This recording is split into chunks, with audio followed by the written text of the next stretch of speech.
Here we go. What's up, everybody? Welcome back to the Shuttle Drive. I'm your host, Wade Harrison. And today's episode, I have my Alabama buddy, Mr. Adam Goshorn from down around Alabama. Adam, buddy, how's it going, man? Good, man. Doing well. How about yourself? Not too bad, not too shabby. I've been watching around and I've been wanting to chat with you for a while because you started something new. Um, I- is it true you're doing some retail? I know, right? Like I always swore I wasn't going to work in the industry because I was already like in it. But yeah, no, I started a little retail operation down here and actually sitting in the shop right now. Got some boats and gear but it's a little non-traditional retail. So basically my concept is like super low overhead, not buying or leasing expensive commercial real estate, not paying somebody hourly to sit here, because I just don't think very many people, walk-in traffic isn't springing for a $1,600 boat. That is true. Unless you're in the perfect location, unless you're NOC or some, at the perfect location. I don't know that the traditional model works if you're only going to sell whitewater kayaks and gear, which is what I'm trying to do. That's a tough sell. Yeah. It is. I'm not trying to sell puffy jackets and, those other things that you got to do to get by if you're going to do that traditional retail route. That's true. So what's the name of it here for everybody listening? Yeah, it's Downhill Kayaking, and we're on Facebook and Instagram as Downhill Kayaking, and working on a web page, but it's not up yet. It will eventually be at downhillkayaking.com. We got the domain name, but no website yet. Let's see, uphill. I guess uphill kayaking would be attainments, right? I'm not into that. I like gravity on my side.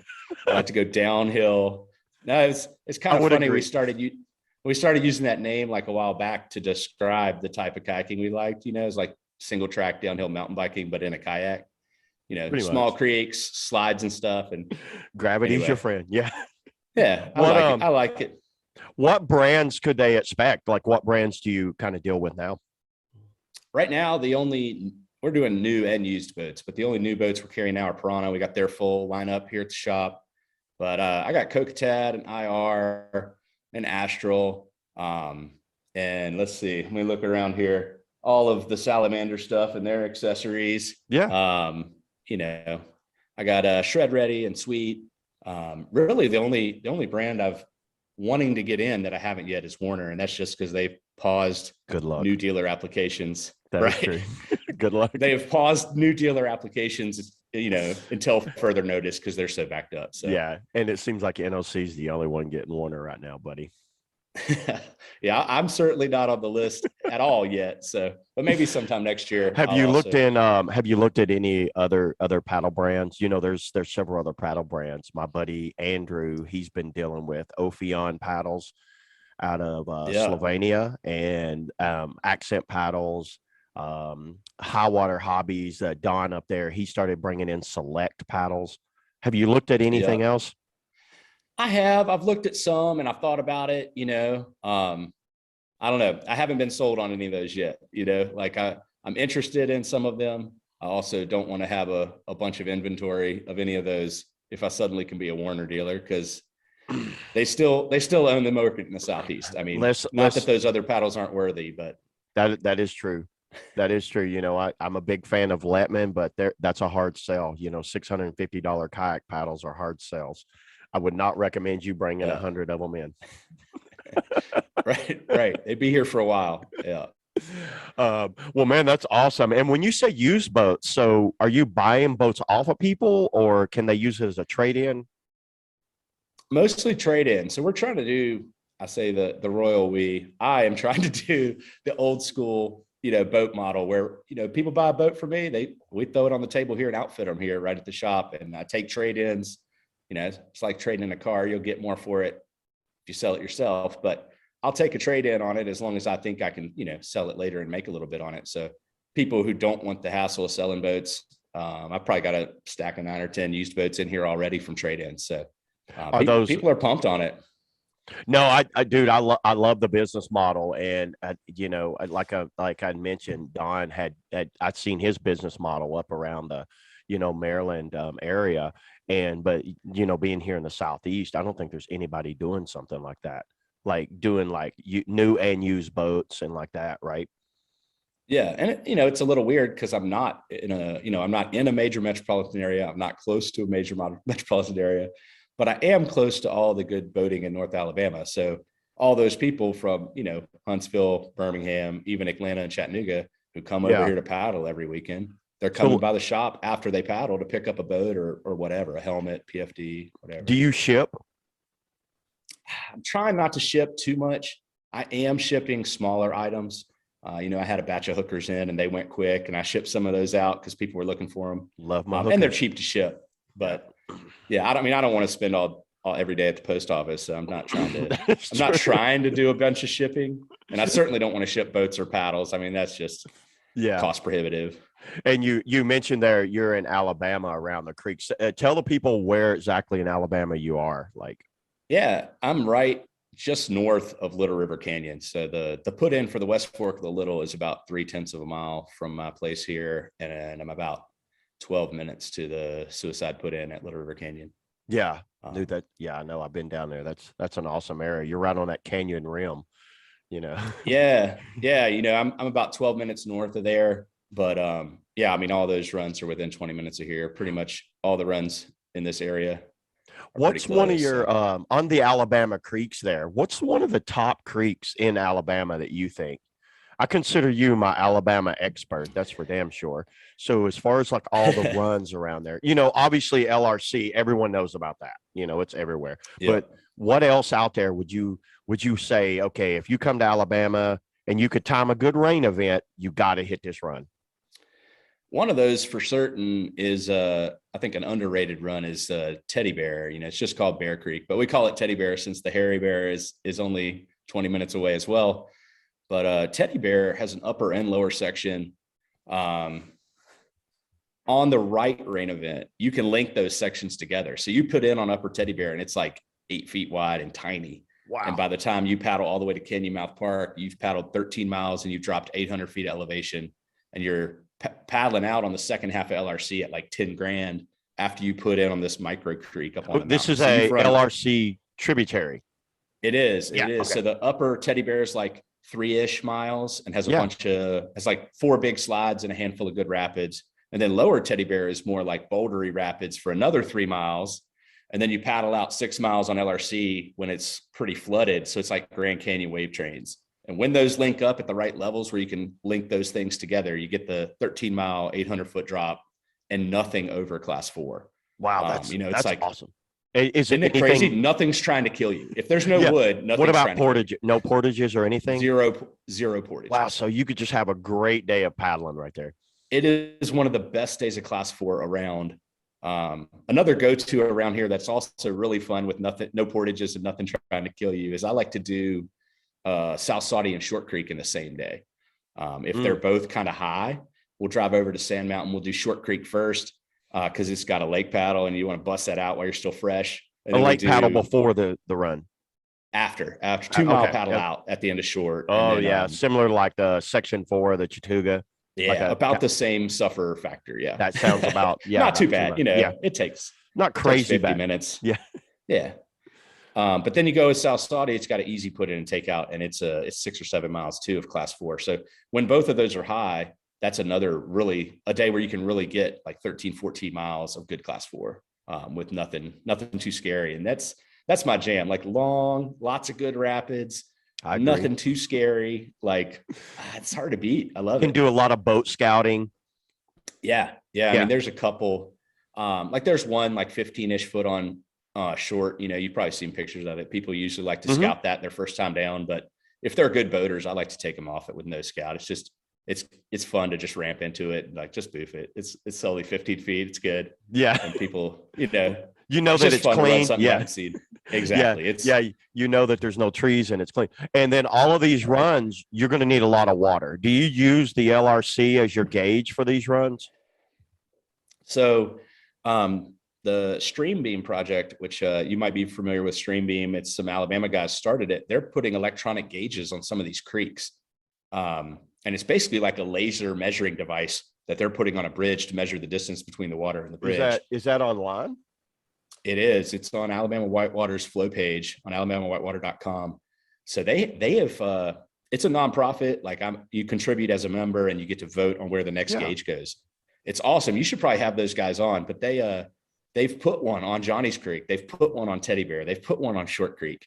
So we suddenly have these like private electronic gauges that are online, and they're still correlating them because they haven't been on that long, but it's a brilliant idea. And it's really taking some of the guesswork out of some of these creeks to be able to, even if we don't know what the correlation is yet, you start to see that online gauge spike. And then I drive over to Johnny's, and by the time I get there, it's got a level that I can report on the painted gauge. Yeah. Let's see if we could pull this up, because, can you see that on your screen? Oh yeah. Yeah. If you go over to the left column where it says flow page, about halfway down. Yep.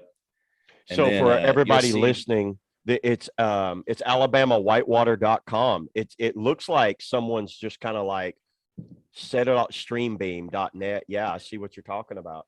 And looking at this, how am I reading this here? Yeah, so like Johnny's Creek gauge at the top there, you can see right now it says negative 0.85 feet. Okay. You want that one to be, minus 2 inches to plus 2 inches on the old painted gauge is kind of the standard levels. So when this thing's coming up, you'll see it like get closer and closer to zero. And on Johnny's, they managed to get the zero reading very accurate. So when it gets up to zero, it's definitely like zero on the painted old school paddler's gauge. It's less accurate once it gets beyond 2 inches away from zero, but it's pretty great. And it updates every 15 minutes instead of once an hour, like USGS. You're right. I'm liking the looks of this, man. It's pretty rad. And the only downside really to what they're doing is that they are running it off cell towers, and so they have to have a little cell line for every gauge, which is costing them money, of course, as an organization. It also means they can't put one anywhere that doesn't have cell service. So for example, like at Teddy Bear, there's not much cell service at the put in for lower Teddy Bear. So they just went a mile upstream to a different bridge where there was cell service and put one there. And just kind of correlated it. Like, they just, Well, that's pretty good. So that's what you would suggest everyone use if they're trying to plan a trip to Alabama, is this Alabama Whitewater page.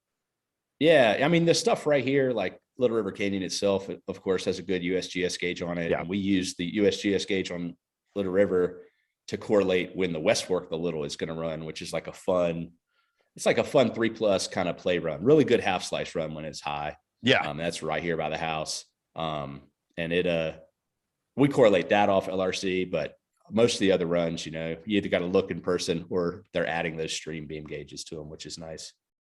Yeah, that's not something I have been to Alabama Whitewater, but I didn't really kind of think about how that works. They're putting these gauges on there that just bounce to cell phone towers and gives an update every 15 minutes.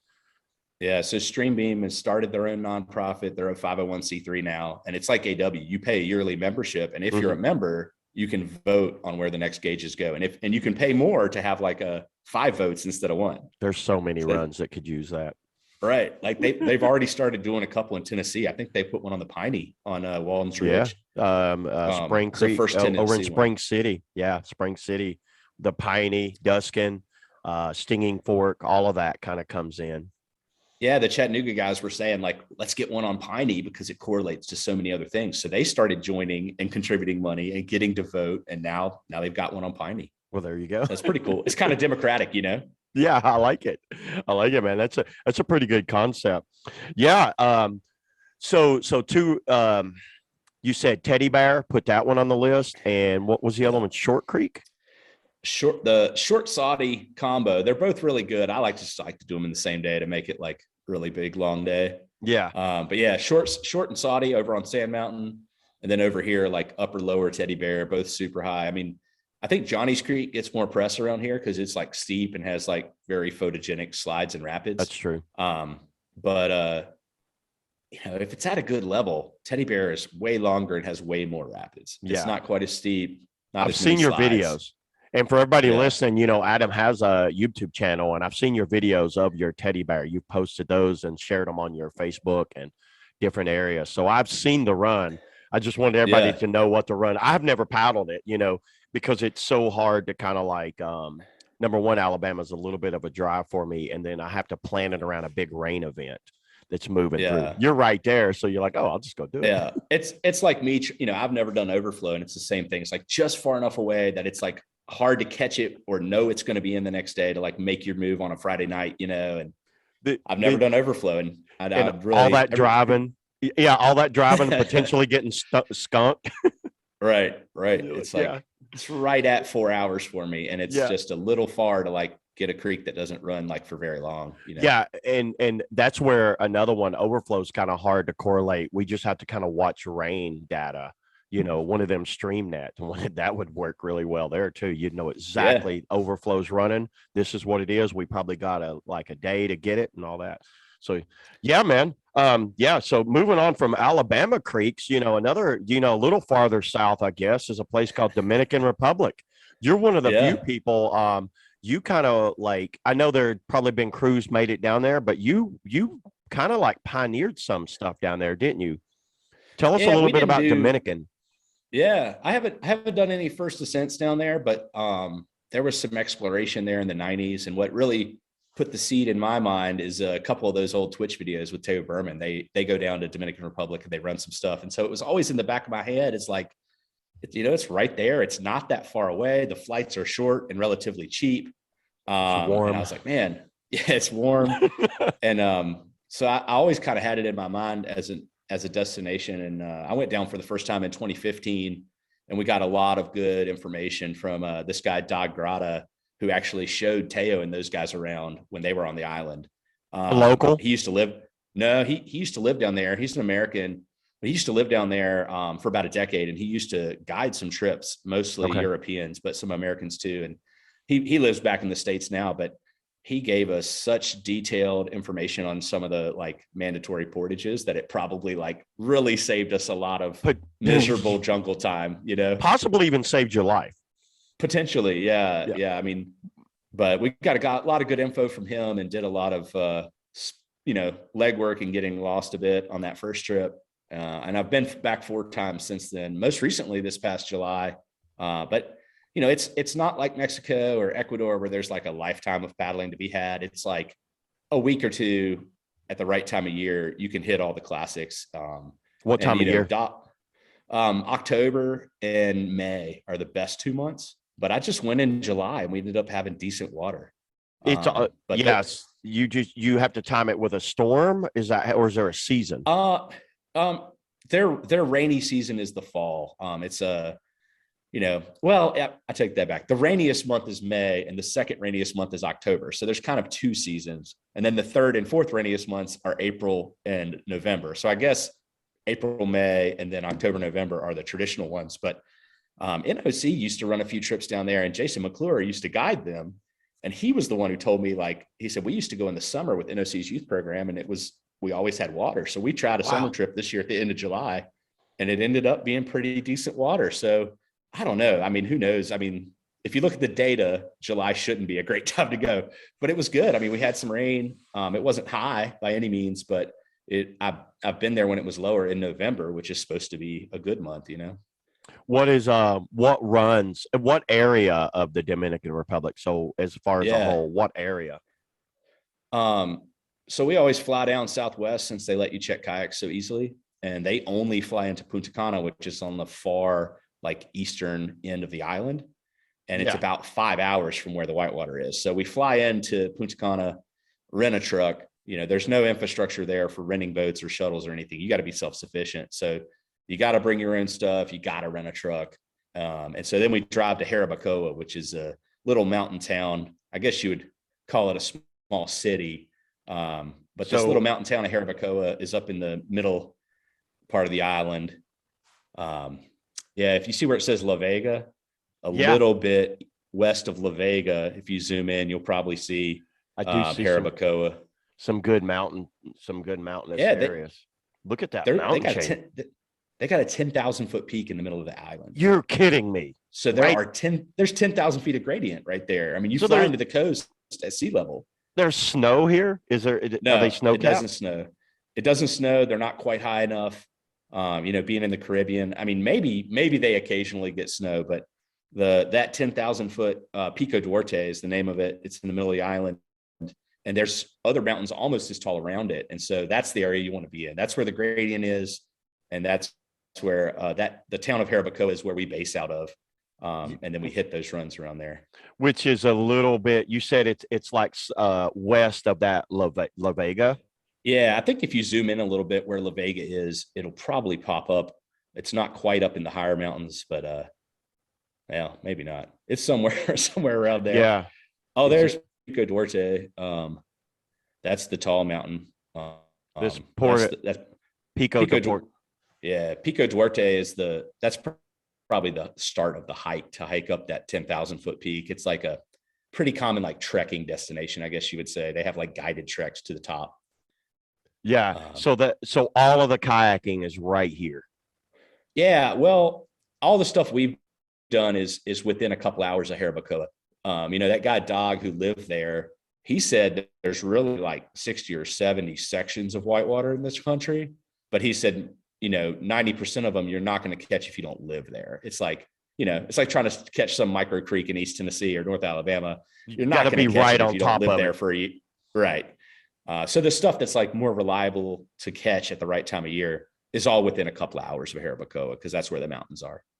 What kind of class rating? What's kind of like the geography there?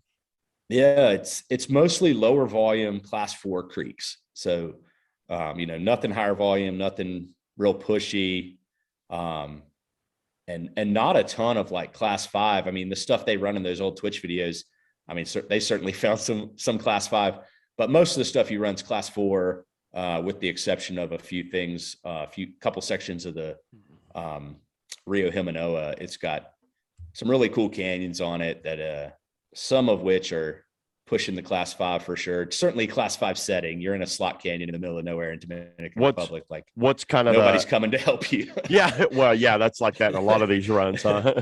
Right. You get in trouble, you're on your own, buddy. There's no rescue squad we can call up. No. What's the number one run that you would tell people to look for down there? Say, okay, if you only had to do one, do this one. The Rio Yaque del Norte, it's the longest river in the country, and it comes off the slope of those highest mountains.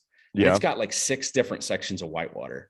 And they're all pretty good. Like, some of them are more like 4-, some are more like 4+, couple individual class 5 rapids, but for the most part, it's like a class 4 paradise. There's a bunch of sections of that run or that river that are all good, and they're all easy striking distance from town. The more class 5 crowd, the staircase section of the Himanoa, it's really cool. It's a slot canyon with some drops in there. There's like some mandatory portaging. There's a real scary mandatory portage at the end. But you got throw and go off the cliff, jump back in the canyon kind of thing. Yeah. And then you paddle out to this dam, and you have to hike up like 900 concrete steps out of the canyon to get out of the dam. Yeah. Does that dam have any releases on it on the other side? No, it's a hydroelectric dam, but the section after the dam drops like 1,000 feet in the next mile. And it is insane. I don't know. I don't think any section of that is runnable, but much further downstream, there is a lower section of that's runnable. And there's an upper section above the slot canyon that we do as well. And it's not quite as hairy and not quite as locked in. How is it? I take it that they're all Spanish speaking, right? Or is there like their own native language up there?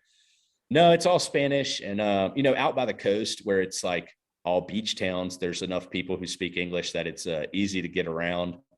They even take dollars some places, but up in Jarabacoa, there's very few English speakers.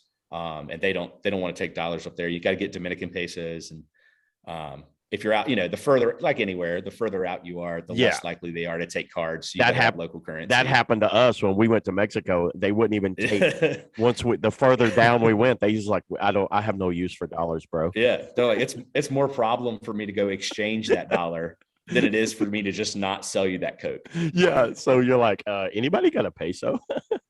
But, Yeah, man. What about are they pretty receptive to paddlers and like Americans? I mean, some countries they're like, "Wait, you're on my land." Are they pretty good about that in that region? Yeah, everybody we've run into has been really friendly. There is one section of the Yaque del Norte they commercially raft, and I think because they see the rafters doing that section, and there's people who work as raft guides, they're a little more familiar with it. So even though they don't have a lot of kayakers, like you're probably not going to see the other kayakers while you're there. They do see kayakers come through, and I think they have a little more receptive to it just because they're used to the rafting, and they're like, oh, these are just little one-person rafts. They don't know we're like you guys are rafting waterfalls in a slot canyon. Yeah.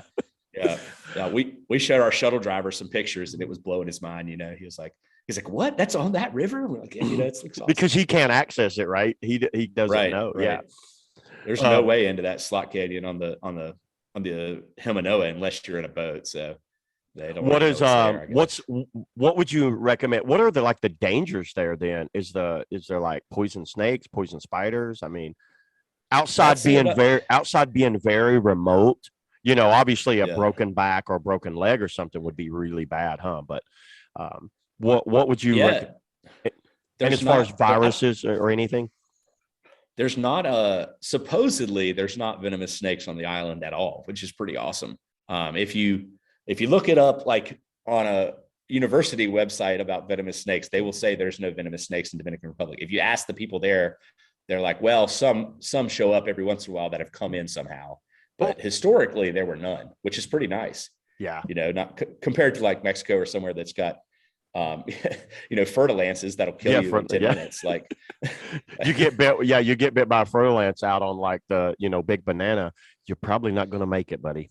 No. I mean yeah, that's terrible. Probably. I don't know. So, I hope so, but I hope you're fine. But that's what I was just curious if there's anything. What about as far as like Africa's got like malaria problems and all that? I was talking to my buddy Matt about that. And what is there anything like that down in the Dominican Republic that you got to worry about? I mean, in theory, the whole Caribbean area has malaria and like some of those other mosquito-borne diseases, but the bugs just aren't bad, and it just hasn't. None of that's been an issue for any of the 5 trips I've done there. Like, I'm surprised it's not more buggy. But it's just not. It's not bad at all. How's the temperature been? Like, because you're mostly in the mountains. Is it like still dry and hot or what? Yeah. So the first 4 trips that we did there were in November and December, and so we were getting like daytime temps in the mid to upper 70s, nighttime temps in the mid 60s, sometimes low 60s. That's nice. When we just went in July, that's my comfort zone. That's comfort zone for this old guy. And when we went in July, it was like only about 8 or 10 degrees warmer day and night. So, it was getting into mid 80s during the day, but it was still dropping down to like low 70s at night. I mean, it just wasn't bad. We paid up for a air conditioned room because it was July, but I've stayed there in the winter without air conditioning, just a ceiling fan, and been fine. What's their winter? Is it just it's the same as us? Okay. Yeah, same as us. And it's only about a 10-degree difference because of the altitude. Like, the elevation where you are in Jarabacoa, it's high enough that it stays cool at night, even in the summer, even in our summer, which is their summer as well. Is it any overnighters on it, or is it mostly all just kind of like day trips? It's all day trips, and it's all pretty easy striking distance from town. There's a couple things you could do an unnecessary overnighter. If you wanted to combine a couple sections and spend a night in the jungle. I haven't done any overnighters down there, but the whole country and the whole island isn't that big. So even when you feel like you're remote, yeah, it's like, I don't know what state it would compare to, but it's like the size of a state. So you can drive across the whole country in 7 hours or something. Yeah. What does it say? So population's 10 million population. So it's a pretty populated little spot. Yeah. I read recently it's the fastest growing economy in the world, which I did not know. But it's, largely driven by tourism, which is more prevalent on the coast than up in the mountains, but there's tourists in the mountains too. A lot of Dominican tourists go to the mountainous areas. It's 48,000. It's almost 49,000 square kilometers. So, you could break that down, 10 million in 48,671 square kilometers. It looks like it's a little bit almost like it's more condensed version of Cuba there. It's like, Cuba's like long, it's like short and Yeah. fat. So it's like a little more condensed version of Cuba. I've Yeah. seen your videos, and for everybody listening, you've got some videos on it, and it's been on my list forever. It seems like what you were saying, it's not a hard thing to do. It's easy. Yeah. It's kind of a smash and grab. Just boom, go nail it, man. But if you can stay away from the holidays and fly on a non-weekend, like our first couple trips down there, we were flying for $400 round trip, and then 75 each way for your boat, which is good because you kind of What airline? There's not a lot of great Southwest, so we could take boats. So it's 75 each way for Southwest. No problems there. What city do they land at? The Santo Domingo? Punta Cana is no. Unfortunately, they don't fly to either of the cities that are closer to the whitewater. They only fly to the far eastern end of the island, where Punta Cana, which is like the major beach destination. So in some ways it's kind of nice because we spend the first and last night on the coast, like looking at the Caribbean, drinking beer, like eating seafood. And then the rest of the time you're up in the mountains. Do you rent your own car? Or do you bus? No, we rent a truck. All 5 trips I've done, we've rented a pickup, 4-wheel drive truck, 4-door, take 4 kayakers, and then we hire a driver. There's 2 different guys I've used as drivers down there that, came recommended through other contacts. And, it's been pretty good. Like it's not like Ecuador where you can show up and rent boats and use taxis. So you kind of have to have your own vehicle, so at least right now. There's zero paddling scene down there. Would you say there's zero, like no local paddlers or nothing? Other than the commercial rafting, there's like, we heard there's like one guy around Jarabacoa, a Dominican guy who kayaks, but I've never met him. Like I keep hearing of him, that he exists. It's a mystery. They're like, oh, do you know so-and-so? We're like, no, we never heard of him. Yeah. But yeah, there's really not like, you're not going to see many other kayakers there. The only kayakers I've ever seen there that weren't in our group was John Moore and some of that West Virginia crew came down in 2019 while we were there. You just kind of, yeah. We crossed paths with them for 2 days. We were about to leave and they just got into town. Yeah, they did a trip down there in 2019 and we overlapped for a couple of days and we're staying at the same hotel in Jarabacoa. There's not a ton of good like tent camping options. So you end up like there are some hostels or you just stay in a cheapish hotel. I think we were paying like $45 a night for a room with 3 beds. Like that's pretty nice. Split 3 ways. That's not Holy bad. Crap. Yeah. Yeah, that's it. Yeah, this area has been on my list for years, and it's one of those I'll probably do kind of like that, man. Just kind of like see if I can round up a couple of people and just jump in and just like knock this one out. I'll go back with you. I like it down there. Dude, I know you've been, I definitely love to go down there with you. You're a good guy to travel with, that's for sure. So you're very knowledgeable and you plan things out, and I like your paddling style. I'm like, I can deal with this. Yeah. So, is there anything else, down in anything else you want to talk about on Dominican Republic? No, I mean, I think it's awesome. It's a shame there isn't more of a local paddling scene there. And I wish there was a way to like start teaching some of those folks who work as raft guides on that Yaque del Norte how to paddle. I don't know how to do it, but like the Sarah Solsis brothers have that like program where they teach locals how to paddle in some of these destinations. I keep daydreaming of some way to do that there, because it could turn into like a way for them to make money if they could guide kayakers who are coming into town. And I'd get one like that. Wouldn't you? I'd pay a guy. Cool. Yeah. If we could have had someone like that on our first time there, it would have saved us a lot of time, like figuring it out ourselves, Yeah. I think, isn't that how we did it in Mexico? A Cedro? Remember a Cedro paddled with us a little bit. And luckily we ran into Julian, who had showed us down that first German. year in Veracruz. Yeah. Yeah, shout out to Julian. Thanks a ton, bud. He showed us down like 6 runs in 6 days or something. He was just happy to have other people to paddle with. He was like, let's go. He wanted to fire it up all the time. It seemed like it was like on the cusp of right before Aventurec blew up. And like, I talked to people who were there a few years later and they're like, there was like 60 kayakers there. I was like, we pulled in and there was one, our first trip. That's true. Yeah. And I remember you talking about the runs. Some of the runs had just been paddled a couple years before we'd even got there. Like they were still they had just pioneered those runs out. Yeah. I think the first full descent of the Halasinga was like 2008 or 2010. And we went to Veracruz first time in 2012. So it was only a few years earlier. Yeah. And it was all very new. Almost nobody knew about that area. It was crazy. Now it's kind of like, everybody goes. But it's like, we also it's like a mecca now. Yeah, but we also went to the St. Luis Potosi, which a lot of people don't realize. Obviously the St. Luis Potosi isn't going to be like the stout whitewater that you're going to see in the Veracruz, but man, is that immaculate scenery, and it's just really fun, kind of just runs. Yeah, I was just back down there for Thanksgiving. It's so beautiful, and like has a lot of good class 4 options. There's some class 5 there too, but it's more in my mind, San Luis Potosi is more of a class 4 destination. Veracruz is a more of huck your meat destination. Yeah, exactly. You go as big as you want to go in Veracruz. I always say it can make you or break you, buddy. You can be a superstar, or you can, it could end really bad for you. So Veracruz is somewhere where you can just like send it. St. Luis Potosi was just more like chill, kind of hanging out, drinking some cervezas, nice crystal blue water. Oh man, yeah. If anybody listening, if you're thinking of Mexico, don't be afraid to put that St. Luis Potosi on your list and knock those runs out. I highly recommend them. It's going to be scenic. You could take you don't have to take. It's not like the stoutest of stout runs. So almost anybody can go and paddle them. Yeah, no, I totally agree, and it's closer if you're doing a drive down trip. San Luis Potosi is like 8 or 9 hours closer than Veracruz. So like this one we just did at Thanksgiving, we only had a 9-day window, including travel. So a drive down trip to Veracruz really wasn't even an option. You drove again? We drove to San Luis Potosi, straight through.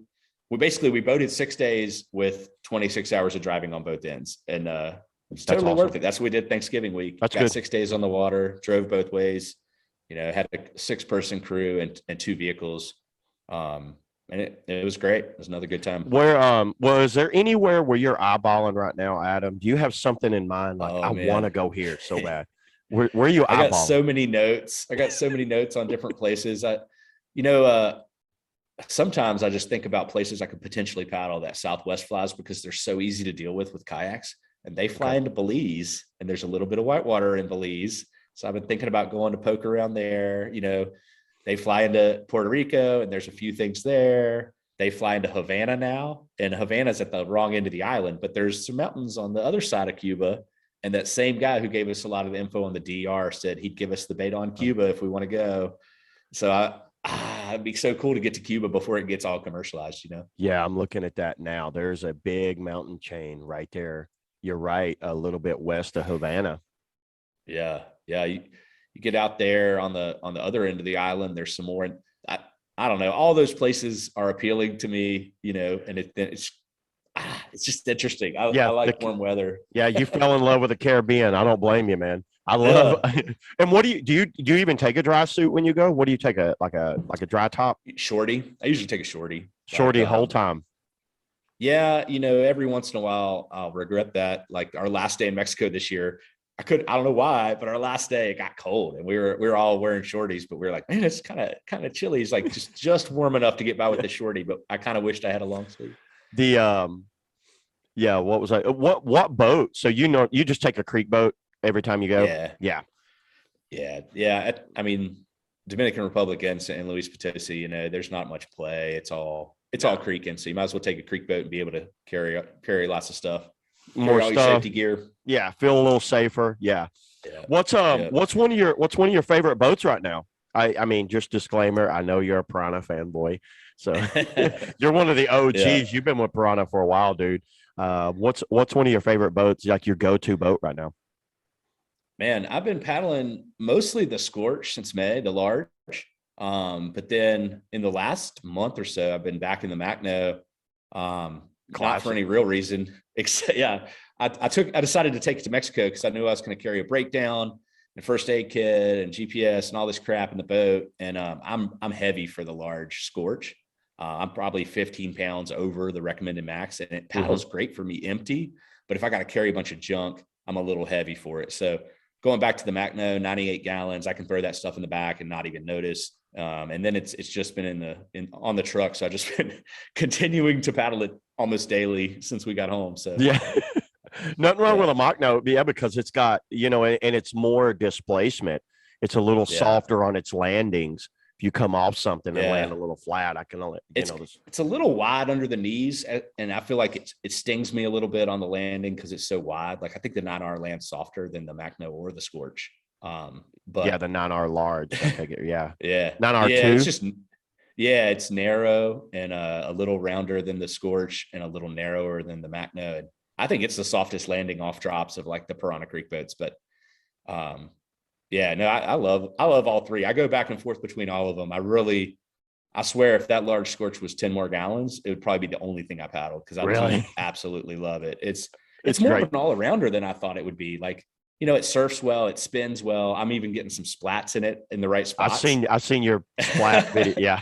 Yeah. I mean, I don't know. It's more of an all-arounder than I thought it would be, and I'm really enjoying it. The only drawback for me is that I'm a little heavy for it, and and like there's other solutions there, like starting to run or something. But yeah, well, that's not an option. Yeah, so, no, like you said, and also, but when you start loading them down with breakdown paddles, a first aid kit, food, and you start loading things down, people don't realize you just added 15, 20 pounds of extra to your boat. Yeah. Yeah. A boat like the Scorch. You put those edges way low in the water. Yeah.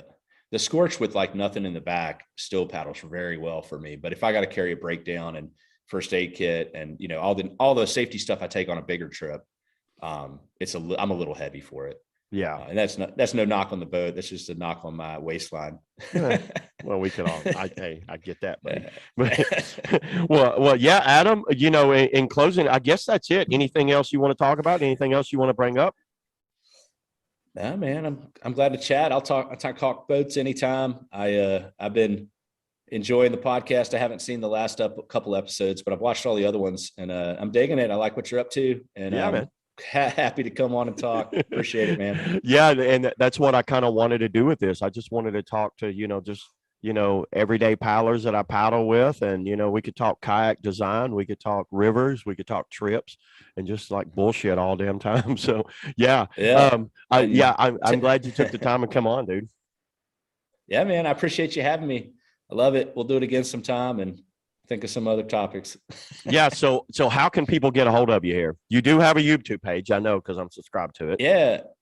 YouTube. My YouTube page is youtube.com/granola paddler. If anybody wants to check that out. I'm on Instagram as Adam Goshorn. Also, Downhill Kayaking has Instagram now, and Facebook, Downhill Kayaking or Adam Goshorn. Those are the easiest ways to get a hold of me. For boating or purchasing or whatever. Yeah. And you will, and possibly have a website coming into the next year too. So sometime this year, downhillkayaking.com will appear sometime this year. So, all right, Adam. Well, I appreciate you, man. And good luck with all that. And, I'll definitely push people your way anytime people start asking about boats and stuff. I follow your Downhill Kayaking page there. So I kind of see what you put on there. So, all right, man, you take it easy, dude. Thanks for coming on, man. All right, see you, man. Thanks, Wade. All right. Have a good one. All right, see you.